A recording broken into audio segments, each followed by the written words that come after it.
Primera de Samuel, capítulo 7, versículos 3 al 12. Vamos a leer harto hoy. Vamos a leer harto. Gloria al Señor para siempre.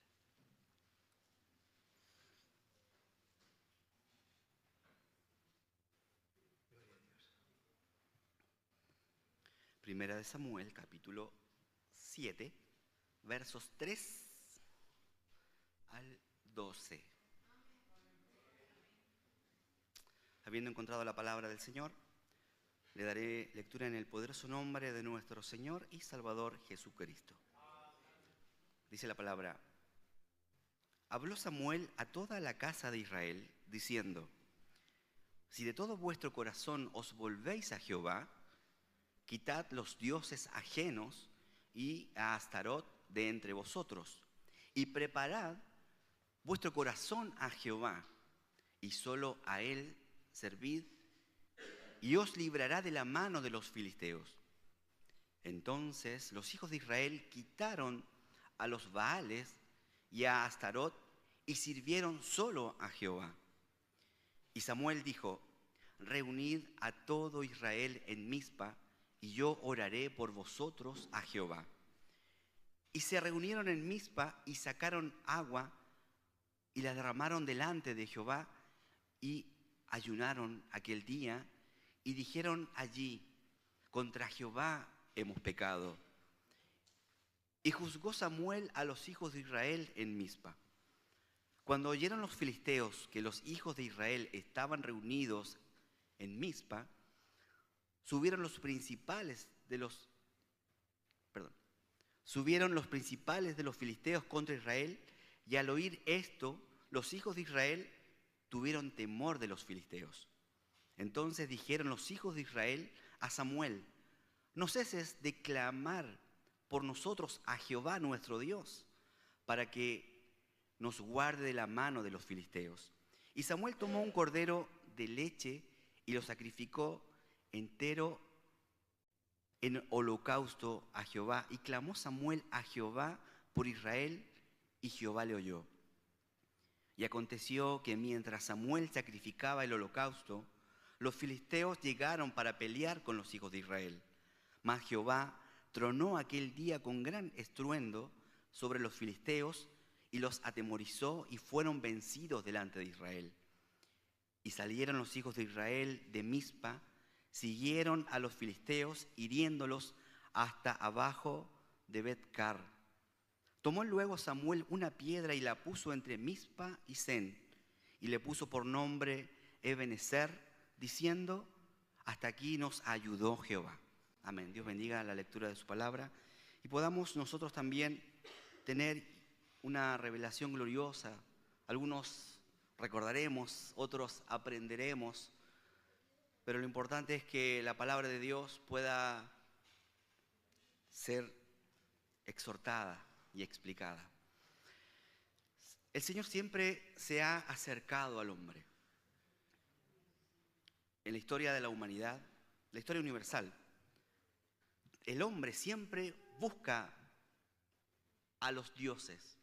Nosotros podemos encontrar que cuando Pablo va a Atenas y entra al Areópago para predicar al Señor Jesucristo, encuentra la inscripción de muchos dioses, y por las dudas, por si se le escapaba alguno, al Dios no conocido. Es porque los hombres siempre han tratado de buscar y correr en presencia de Dios, de los dioses. Pero la historia de la palabra de Dios nos enseña que el Señor busca al hombre. Dios es el que busca al hombre, no al revés. Es el hombre es encontrado y es buscado por Dios. Es Dios el que hace un pacto, hace un convenio, hace un pacto de amor desde el principio de la creación. Dice la palabra que encontramos que Dios buscó a Adán, que Dios caminó con Enoc, Dios le habló a Noé. Y también Dios le habló a los profetas para que tradujeran la voz de Dios y el mensaje de Dios al pueblo. Encontramos que a través de la historia Dios siempre busca al hombre. Y para variar, el hombre a través de la historia siempre ha buscado rehuir de Dios. Sabiendo la voluntad de Dios, el hombre siempre rehúye al Señor. Y nos encontramos una vez más en que dice la palabra que Dios escogió a Israel de solamente 70 personas, 74 personas, los hizo un gran pueblo, una gran nación, y le dio sus enseñanzas y sus estatutos para que anduvieran. Y dice la palabra que si anduvieran en sus caminos, ellos serían un especial tesoro. Pedro habla y dice que somos reyes y sacerdotes para el Señor. Pero el hombre siempre ha ido en pos de dioses ajenos. Y el Señor, con tal de atraerlo y con tal de disciplinarlo, siempre le ha puesto trabas, le ha puesto castigos. Y en esta instancia, y de hecho hasta el día de hoy, permanece el gran enemigo del pueblo de Israel, que son los filisteos. Y esta no es la excepción. Dice la palabra en el capítulo 4 que una vez más los filisteos atacaron el pueblo de Israel y ellos fueron, pero perdieron y los filisteos mataron como 4.000 personas, 4.000 soldados. Y la historia bíblica nos narra diciendo que ellos volvieron, dijeron vamos a buscar el arca para que Dios sea con nosotros en la batalla. Pero el pueblo de Israel estaba en contra de Dios, porque su corazón y sus pensamientos no eran para el Señor. Al contrario, eran, dice la palabra, habla de fornicación espiritual. Es ruda la palabra y el mensaje de Dios, que el pueblo estaba en adulterio espiritual. Y es así que aun cuando ellos tuvieron el arca del pacto y fueron a pelear contra los filisteos, dice la palabra que aún así perdieron. Y los hijos de Elí, que era el varón gobernante, por así decirlo, el juez de aquel tiempo, el sacerdote, murieron. Y el arca quedó botada en el campo de batalla. Y los filisteos la agarraron y se la llevaron como trofeo de guerra. Dice la palabra que cuando el sobreviviente llegó a ir nuevamente a donde estaba aquel varón Elí, y comenta y dice, tus hijos fueron muertos en el campo de batalla y los filisteos tienen el arca. Dice la palabra que Elí se cae de espalda y como era anciano, alrededor de 98 años, y pesado, muere. Nosotros encontramos un tramo de la palabra de Dios que es conocido, que cuando el arca de Dios va a los filisteos, a las 5 ciudades, y los filisteos ponen el arca de Dios delante de su Dios, del Dios Dagón, y no solamente lo bota la imagen, sino que también le corta la cabeza a la estatua y las manos. Y no solamente eso, sino que les da tumores y los hace morir a los filisteos en aquel lugar. Tanto es así que los varones, los filisteos, reconocen que el Dios de Israel era un Dios grande y glorioso. Y dice la palabra que ellos en un consejo dice, no vayamos a ser iguales a los egipcios, que retengamos la presencia de Dios hasta que venga este gran mal, porque dice la palabra que habían la plaga de los ratones.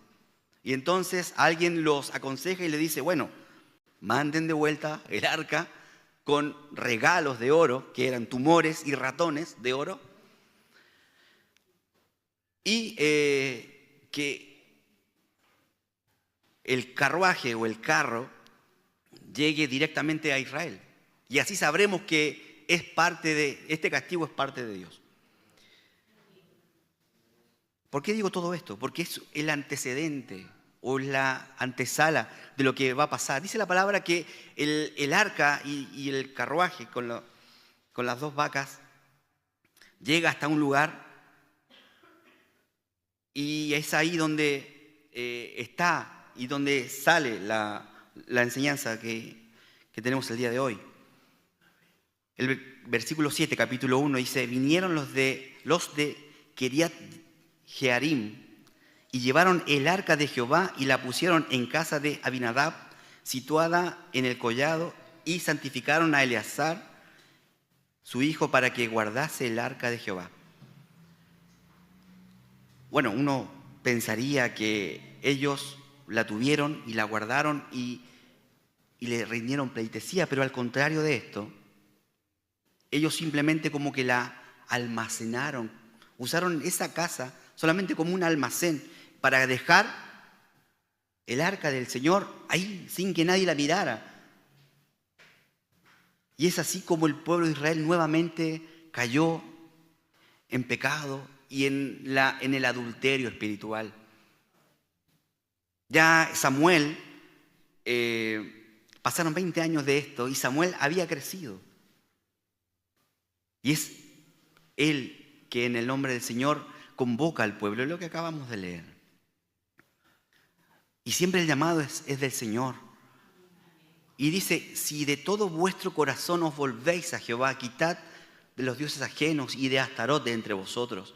Porque es increíble y es difícil de entender tal vez para nosotros que, siendo el pueblo de Israel tan bendecido y tan de cerca lo que ellos vivieron en el cautiverio y en los 40 años en el desierto, y cómo, bueno, no eran ellos puntuales, pero cómo sus padres les contaron cómo el Señor abrió el Mar Rojo y pasaron en seco, cómo sus padres vencieron y pasaron tanta tempestad y tanta ayuda del Señor. Es inconcebible para nosotros pensar que ellos se apartaron del Señor Dios verdadero y adoraron a Baal y a Astarot. Y es entonces una vez más donde el Señor los llama y les dice: bueno, ustedes son mi pueblo y a ustedes los quiero bendecir, pero no puedo. Entonces es necesario que se aparten, es necesario que dejen y que de todo vuestro corazón adoren y glorifiquen al Señor. Y es así como, congregados en una ciudad, Mizpa en este caso, una vez más, los filisteos, como ya sabían que podían contra ellos, fueron y los quisieron atacar. Pero cuando el pueblo de Dios y cuando nosotros, como hijos de Dios, hacemos pactos, o hacemos reverencias, o realmente volvemos al camino de la adoración, es cuando el Señor responde nuestro clamor, es cuando el Señor ve nuestra oración, nuestro sacrificio y nuestra ofrenda. Porque el mismo pueblo filisteo, los 5 grandes ciudades de los filisteos, se reunieron para atacarlo. 20 años antes mataron a 30.000 judíos, a 30.000 hebreos. La diferencia de ahora es que estaban congregados con un solo corazón y un solo pensamiento, el de adorar y el de despojarse de su peso, de aquello que los atraía. Se liberaron y adoraron a Dios, y es entonces cuando el Señor vino y los ayudó. Encontramos que fue un gran estruendo, se asustaron los filisteos y huyeron. Y como el Señor le dio la victoria, Samuel erige esta piedra. Luego tomó Samuel una piedra y la puso entre Mizpa y Sen y le puso por nombre Ebenezer. Hasta aquí nos ayudó Jehová. Ebenezer significa piedra de socorro. ¿Qué significa Ebenezer? Él es nuestro socorro, Él es nuestra ayuda. Pero ¿cuándo es nuestra ayuda? ¿Cuándo es nuestra ayuda?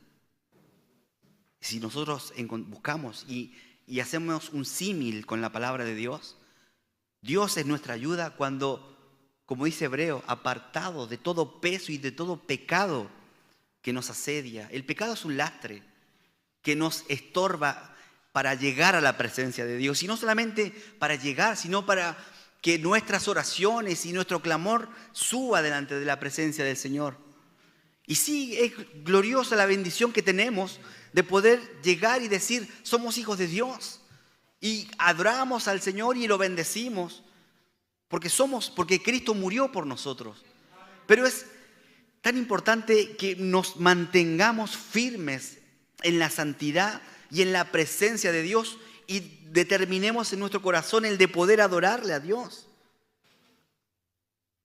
Si volvéis con todo vuestro corazón a adorar a Dios, quitad de entre vosotros a los dioses ajenos. Ese fue el mensaje y fue el consejo de Samuel para el pueblo. Y el pueblo accedió, el pueblo pidió que intercediera Samuel y el Señor obró misericordia. Hasta aquí nos ha ayudado Jehová. Y es glorioso porque si nosotros hacemos el símil con el pueblo de Israel, somos iguales, hermano. Somos testarudos, somos porfiados, somos pecadores. Sabemos hacer el bien, pero no lo hacemos. Sabemos cuál es el consejo de Dios para nuestra vida, pero aún así nos desviamos a Dios, al camino, a sus enseñanzas, a sus mandamientos. ¿Y qué necesita Dios en esta hora? El Señor una vez más nos dice, yo quiero estar acá, yo quiero bendecirte, quiero ser una vez más tu Ebenezer, tu roca de socorro. Pero ciertamente no puedo porque no me permite tu condición espiritual, tu desobediencia, tu rebeldía no me permite acercarme. Él es nuestra roca de socorro. Dice la palabra que lo que hemos aprendido en la lectura bíblica es que en el libro de Daniel, ¿por qué? Bueno, Daniel fue deportado. ¿A dónde fue deportado? A Babilonia, ciertamente. Y volvemos a lo mismo. ¿Por qué fue deportado a Babilonia? Porque el pueblo de Israel estaba tan ensimismado en sus pecados que dice la palabra que el Señor sacó la presencia de Dios del templo, su presencia del templo, y quedó desprovisto. Y cuando quedó desprovisto, vino el pueblo de Babilonia, la ciudad de Babilonia o el reino de Babilonia, y atacó y asoló Israel. Y llevó cautivos. Entre ellos llevó cautivo a muchos jóvenes príncipes que los martirizaron, los torturaron. La palabra de Dios no lo declara que fue así, pero dice la palabra que Nabucodonosor le dijo al jefe de los eunucos que tomara príncipes de buen porte, de buena estirpe, de buen parecer y los adoctrinara. Ya hemos hablado de lo mismo, que era el jefe de los eunucos, no era el jefe de los cocineros. El jefe de los eunucos tenía a cargo a muchos eunucos. Por eso hablamos de martirizar, porque habían dos formas de martirizar, de hacer eunuco a una persona: con un golpe fuerte o con un corte, lo cual era terrible. Por eso ellos, aún así, dice la palabra que fueron y estuvieron, y la instrucción de Nabucodonosor era que estuvieran 3 años, porque eran niños prácticamente, 14, 16 años. Eran niños que necesitaban terminar de ser criados, ser adoctrinados, ser enseñados en todo conocimiento de ciencia, dice la palabra, y comían en la mesa y en la presencia del rey, de los manjares y de todo lo del rey. Pero dice la palabra que Daniel y sus 4 compañeros, dice en el capítulo 1, que Daniel propuso en su corazón no contaminarse con la comida del rey. Me imagino que no dice, la palabra de Dios no lo declara, pero deben haber sido manjares y animales que ciertamente para la voluntad de Dios estaban prohibidos para el pueblo de Israel. Pero aún así ellos solamente comían legumbres. Y cayó en gracia Dios hizo que cayera en gracia Daniel y sus compañeros delante del jefe de los eunucos,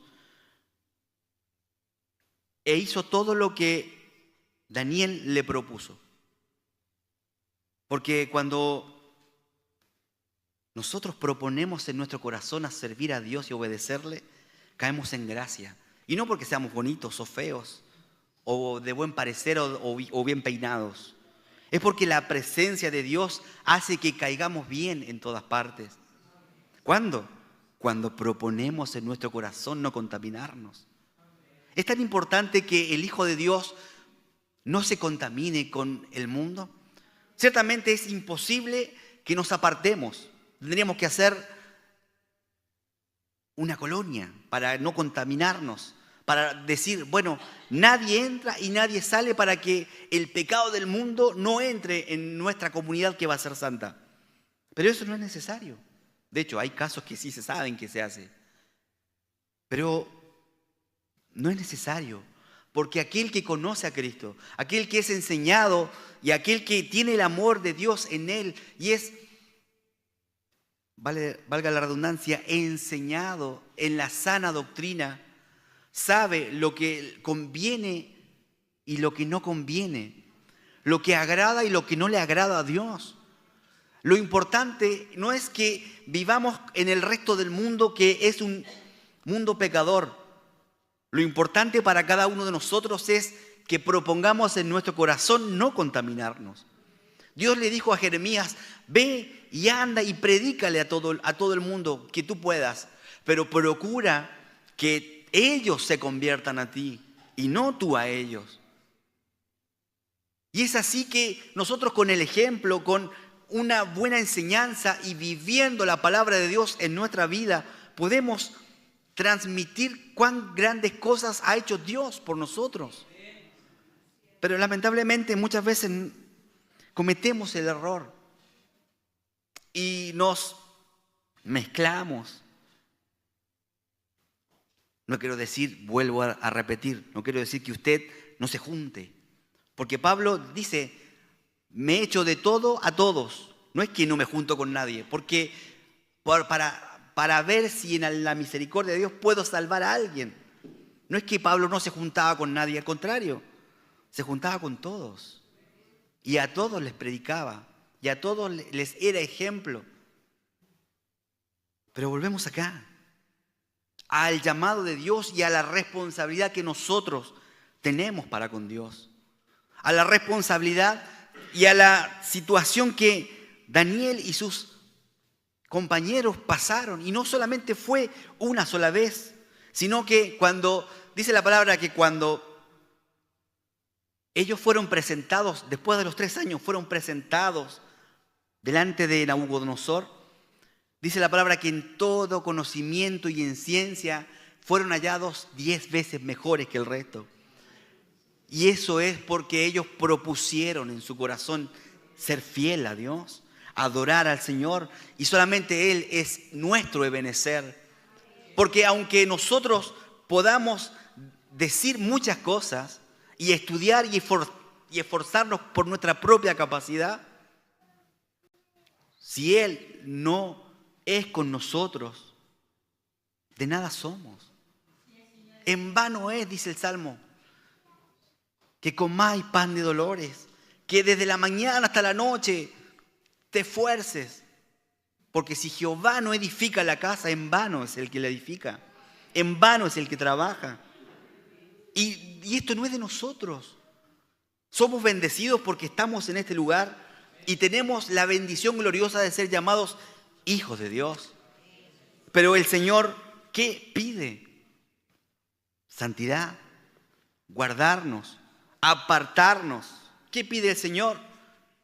Si de todo vuestro corazón os volvéis a Jehová, quitad de entre vosotros a los dioses ajenos y preparad vuestro corazón a Jehová y solo a Él servid y os librará de la mano de nuestros enemigos, de aquellos que nos aflige, de aquello que nos hace perder la batalla.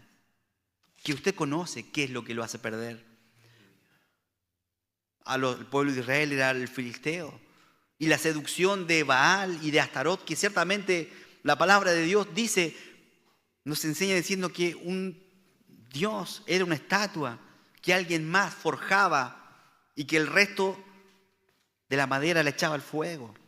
Tenían manos, tenían boca, pero no hablaban, ni caminaban, ni hacían los gloriosos milagros que hacía este pueblo, que el Dios glorioso.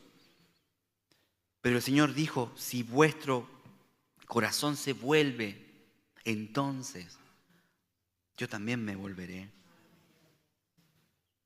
¿Qué más? ¿Qué encontramos? Encontramos que una vez más el rey Nabucodonosor encuentra la manera para ensoberbecerse y manda edificar esta historia siempre se estudia en la escuela dominical para los niños, una gran estatua, y manda a todo el mundo a postrarse delante de ellos. Pero como estos varones habían propuesto en su corazón no adorar a dioses ajenos aparte del Señor, solamente oraban en presencia de su Dios, dice la palabra, el horno de fuego fue calentado hasta 7 veces y la furia del varón era tal que les reclama y les dice, ahora, dice el capítulo 3, Daniel capítulo 3, versículo 15, ahora pues, ¿estáis dispuestos, dice Nabucodonosor, para que al son de todos los instrumentos os postréis, adoréis la estatua que os he hecho? Porque si no la adorareis, en la misma hora seréis echados en medio de un horno de fuego ardiendo. ¿Y qué Dios, dice aquel varón, y qué Dios será aquel que os libre de mis manos?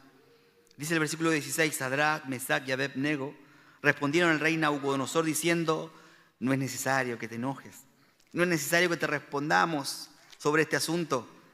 He aquí que nuestro Dios, a quien servimos, puede librarnos del horno de fuego ardiendo, y de tu mano, oh rey, nos librará. Pero el versículo 18 es importante. ¿Por qué es importante? Porque nosotros pensamos que por hacer las cosas bien, nos merecemos la salvación del Señor, ¿o no? Nos merecemos la salvación. Pensamos que haciendo las cosas que alguien nos ordenó hacer, nos merecemos que seamos bendecidos. Pero no es así. Porque dice la palabra, Pablo escribe en Romanos o en Corintios, que yo tendré misericordia, dice el Señor, de quien tenga misericordia. Estos varones estaban tan convencidos en su corazón de que no se postrarían delante de la estatua de un Dios ajeno, de una imagen falsa, porque iba a enojar a su Dios, que ellos estaban tan seguros de que Dios los iba a librar de la misma hora. ¿Por qué? Porque esa era la voluntad de Dios. Pero el versículo 18 dice, bueno, y si no nos libra, y si no nos salva, aún así no nos inclinaremos a tus dioses. Y es ahí cuando nosotros nos confundimos. Es ahí cuando todo el mundo se confunde, de hecho, y es normal. Es normal confundirse porque podemos decir y hacer y rogar y llorar y clamar a Dios y decir, Señor, yo cumplí. Pero aún así no tengo la respuesta. Yo estoy enfermo, mi esposa está enfermo, mis hijos están enfermos. Tengo deudas. No tenemos trabajo. Y yo estoy cumpliendo martes, jueves, domingo, yendo a la iglesia porque no sentimos ni recibimos la bendición de Dios. Y muchos de nosotros nos frustramos. Y es normal. Y es por esa razón que el Señor Jesús habla al pueblo de Israel. Jesús mismo. Y Jesús le dijo, bueno, ¿cuáles son los mandamientos? Solamente 2, los más importantes. Amarás al Señor tu Dios con todo tu corazón, con toda tu mente y tu alma. Y amarás a tu prójimo como a ti mismo. Pero ¿por qué el primero es tan importante? Porque si amamos al Señor por sobre todas las cosas, aun cuando no tengamos algo, lo vamos a seguir amando. Aun cuando no tengamos salud, debiéramos seguir adorando. Aun cuando no tengamos dinero, o no tengamos casa, o estemos en aflicción o en angustia, debiéramos adorar a Dios y amarlo por sobre todas las cosas. Porque si nuestro amor y nuestra adoración a Dios se basa solamente en un bien material, entonces no amamos a Dios más que cualquier cosa. Pongamos a Dios en nuestro corazón por primero de todo. Eso se refiere a la palabra, porque cuando faltan las cosas, entonces ya nos frustramos y ya no queremos adorar a Dios, no queremos servirlo, porque ya sabemos y entendemos o pensamos que Dios no es tan poderoso como dice la palabra. O empezamos a pensar que Dios sí hace acepción de personas, que al hermano lo bendice y a nosotros nos prueba. Pero solamente son tratos distintos. Porque aun cuando somos vasos de barro todos, nuestra prueba es distinta. Como dice Pedro, no les parezca extraño cuando el fuego de la prueba nos asola, porque nuestra fe se prueba con fuego, con sufrimiento. Porque el Señor ve y espera que a pesar de que estamos a puertas, que estamos a punto de ser echados al fuego 7 veces calentado y que nuestro corazón no falla, es entonces cuando el cuarto va a aparecer en nuestro horno. Es entonces cuando el parecido al Hijo de los dioses, como dice aquí el testimonio de Nabucodonosor, ¿no echamos 3? ¿Y por qué hay 4? Hay 4 porque estos varones sintieron aquella presencia de Dios y propusieron en su corazón ser fieles a Dios. Como aquel pueblo que se apartó de Dios y que cuando vino el peligro siguió clamando y dijo: por favor, Samuel, sigue orando, sigue pidiendo, sigue adorando a Dios en que nosotros vamos a ir. Porque Dios es nuestro roca de socorro. El autor de los Hebreos escribe y dice que debemos clamar a nuestro oportuno socorro. Y solamente es el Señor nuestro oportuno socorro. No depende ni del que quiere, ni del que corre, ni cuánta plata tengamos en la cuenta corriente o cuántos estudios tengamos. Solamente depende de qué tan doblegado está nuestro corazón delante de la presencia del Señor.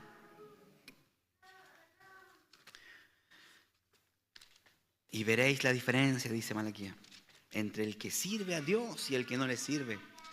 Porque el que sirve a Dios con amor y con misericordia, ante el fuego de la prueba, ante la situación, ante los leones, volviendo a Daniel, no vamos a temer. Y aún más, David,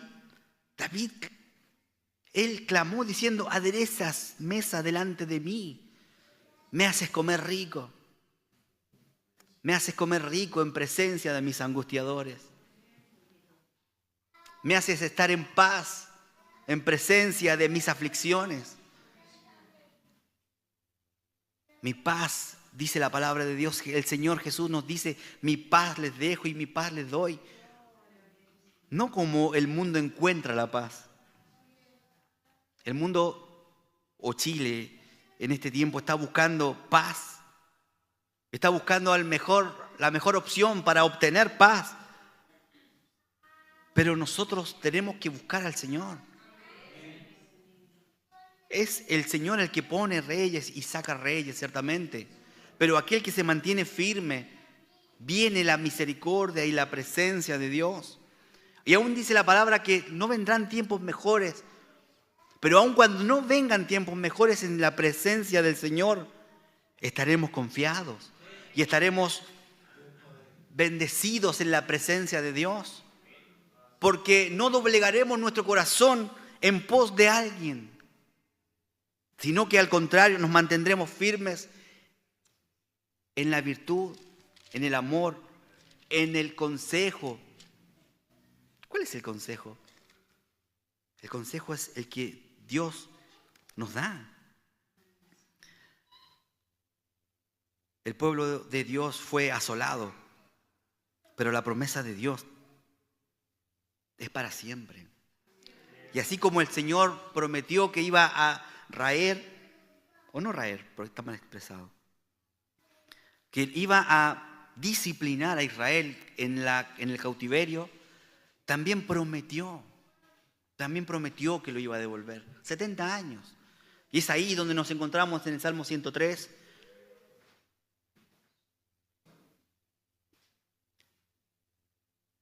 Que los hombres estaban tan afligidos que habían colgado las arpas.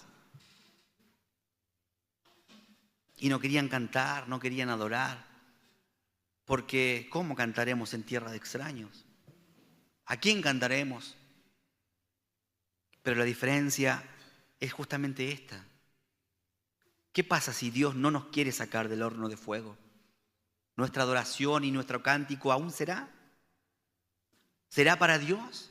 ¿Colgaremos nuestras arpas a pesar de la prueba y de la angustia? ¿O con más fuerza cantaremos y bendeciremos el nombre de Dios? Dice la palabra en 1 Corintios 20 que un pueblo cantó, un pueblo glorificó, un pueblo bendijo al Señor y el Señor turbó al enemigo. Y el pueblo adoraba y bendecía el nombre de Dios. Y eso es lo que el Señor espera, que a pesar de la prueba podamos adorar, a pesar de la angustia podamos bendecir, entrar por mis atrios con alabanza, con acción de gracia. La promesa de Dios era que el pueblo iba a retornar. Jeremías capítulo 33, Dios le dice al profeta que escriba, porque era la promesa de la restauración.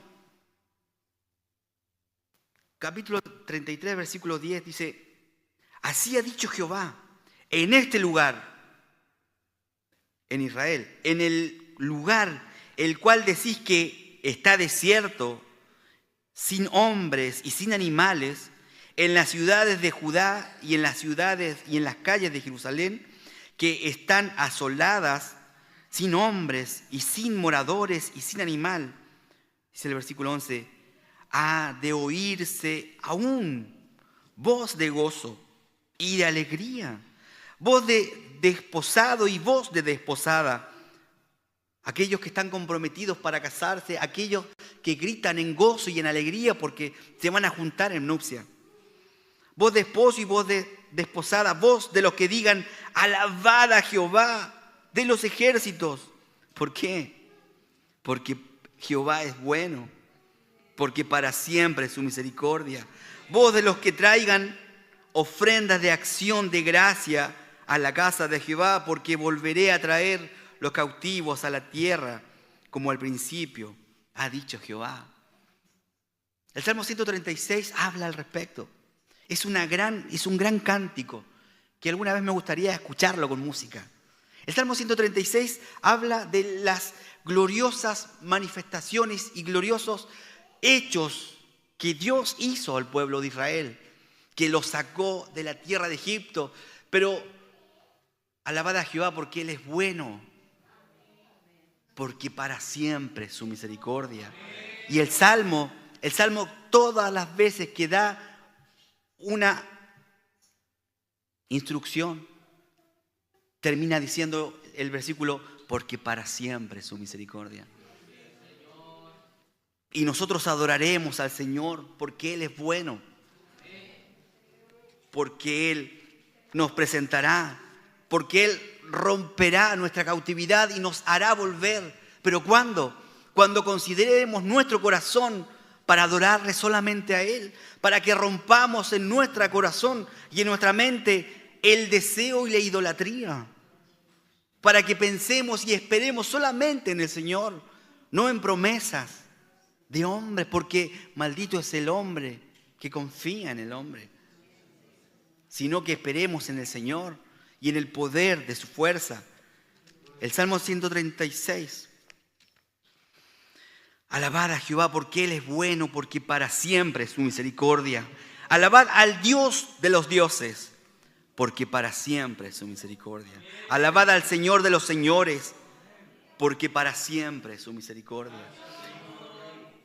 Aquí el varón escribe diciendo, oíd, oíd, ha de oír una voz de gozo y de alegría, porque Jehová es bueno. ¿Usted puede decirlo? Estamos en pruebas, estamos en dificultades, estamos en situaciones mil, pero podamos clamar a Dios y decir, Jehová es bueno y su misericordia es para siempre, porque no dejará para siempre, no nos dejará caído para siempre. Al contrario, a pesar de que tengamos dificultades y angustias, si nosotros tenemos en nuestro corazón, por sobre todas las cosas, al Dios de dioses, todos los días serán un día de acción de gracia. Entrad por mis atrios con alabanza todos los días. Por los atrios del templo, o los atrios de nuestro trabajo, o los atrios de nuestro hogar. Y podamos decir, gracias Señor, porque a pesar de estar en dificultad y en prueba y en aflicción, a pesar de no tener dinero o no tener salud, podemos clamar y decir, porque para siempre es su misericordia. Y decir, Jehová es bueno, porque para siempre es su misericordia. Dice el versículo 23, Salmo 136, 23, Él es el que en nuestro abatimiento se acordó de nosotros, porque para siempre es su misericordia. Y nos rescató de nuestros enemigos. Dígalo usted, porque para siempre es su misericordia. Él que da alimento a todo ser viviente. Alabad al Dios de los cielos, dice el versículo 26. Y termina diciendo, gloria al Señor, porque para siempre es su misericordia. Entonces, claro, volvámonos al Señor y Él una vez más nos librará, romperá nuestras cadenas y construiremos aquel lugar, aquella piedra que sabemos que la piedra gloriosa, la piedra angular es Cristo, y la piedra de socorro, porque hasta aquí nos ha ayudado Jehová. Usted recuerde lo que ha pasado, recuerde por tantas cosas que ha vivido, y podemos decir ciertamente, y yo doy testimonio y usted también lo da, que el Señor ha sido bueno y que la misericordia de Dios no nos ha faltado. Y que esta acción, que la lectura, que el conocimiento sea el motor, aunque no veamos salida, aunque no veamos luz al final del túnel, podamos recordar lo que dice la palabra, podamos recordar que Dios no es hombre para mentir y que sus promesas son eternas. Y que a pesar de que el Señor quiera que estemos en el horno de fuego, aún desde el mismo lugar o desde el mismo foso de los leones nos rescatará con bien, porque el Señor tiene pensamientos de bien para sus hijos y no de mal, porque Él nos ama, nos bendice y nos insta a que volvamos nuevamente al camino del bien y de la corrección. Vámonos contentos, vámonos pensando que nuestra situación, nuestro problema, nuestra enfermedad, nuestra deuda, ciertamente está ahí, pero en Cristo el Señor es poderoso para deshacerlo si es su voluntad, para darnos vida si es su voluntad. Pero a pesar de no tener vida, a pesar de no tener salud, podamos reconocer lo que el salmista reconoció y decir en cada instancia, Jehová es bueno y para siempre es su misericordia. Que el Señor nos bendiga, que el Señor nos haga crecer y aumentar nuestra fe, y que no sea solamente una emoción, sino que podamos gozarnos, atesorar su palabra en nuestras vidas, sabiendo que Él no es hijo de hombre para mentir, ni un hombre para arrepentirse, porque Él ha prometido y Él hará.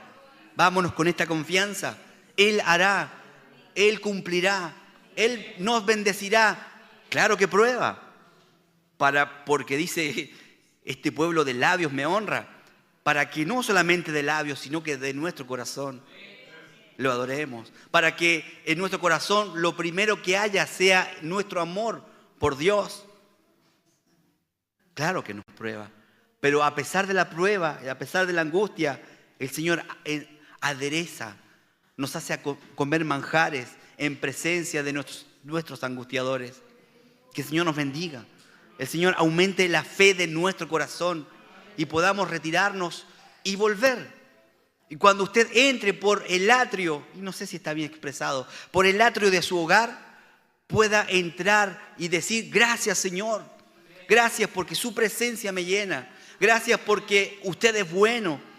A pesar que no tengo esto o esto otro, podamos sentir el amor de Dios en nuestra vida y podamos recordar una vez más: Jehová es bueno y para siempre es su misericordia. Le invito a orar delante de la presencia del Señor para dar gracias por su mensaje. Alabado sea su nombre.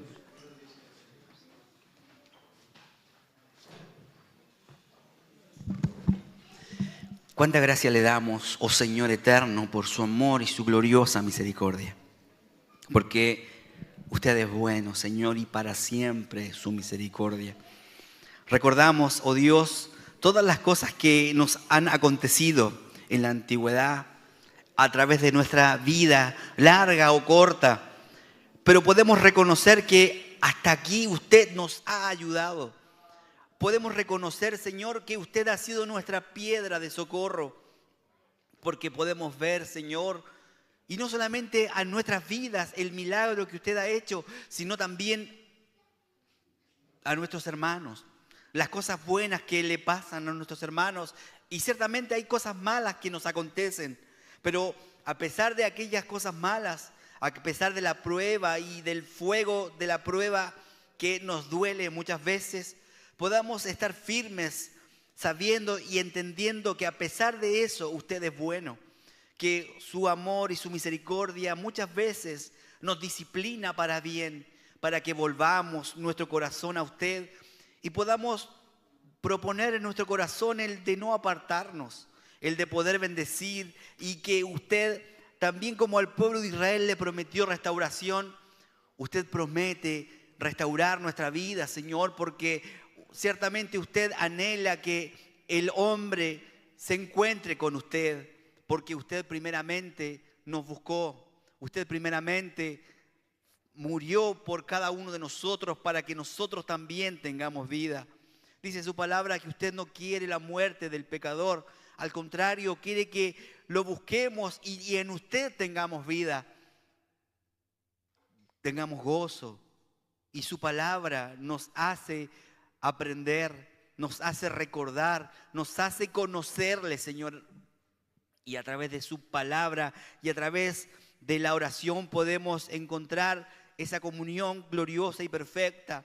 Le rogamos, Señor, que si alguno en esta hora está pasando alguna dificultad, su amor y su misericordia puedan actuar como usted actuó en el capítulo 20 de Crónicas, oh Dios glorioso, que mientras lo adoramos, que mientras lo bendecimos y glorificamos, usted es el que rompe las cadenas, usted es el que vence nuestros enemigos y nosotros solamente nos dedicamos a adorar, solamente nos dedicamos a bendecirle a usted porque usted es bueno, Señor, y para siempre su misericordia.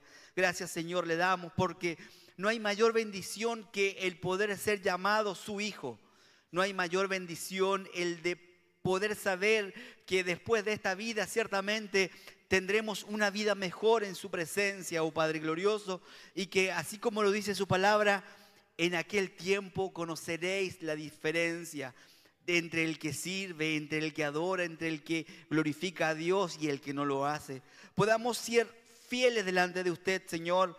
Podamos ser corregidos, podamos ser disciplinados, pero también podamos ser amados con aquel amor que usted nos ama eternamente, Dios eterno, y podamos reconocer una vez más que usted es bueno.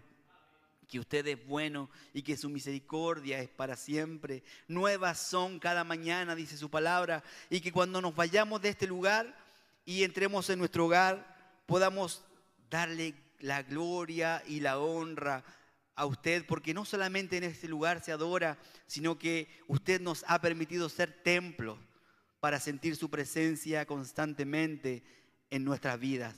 Ahora le he pedido, Señor, que usted nos levante para seguir adorando, para seguir glorificando y bendiciendo su santo nombre.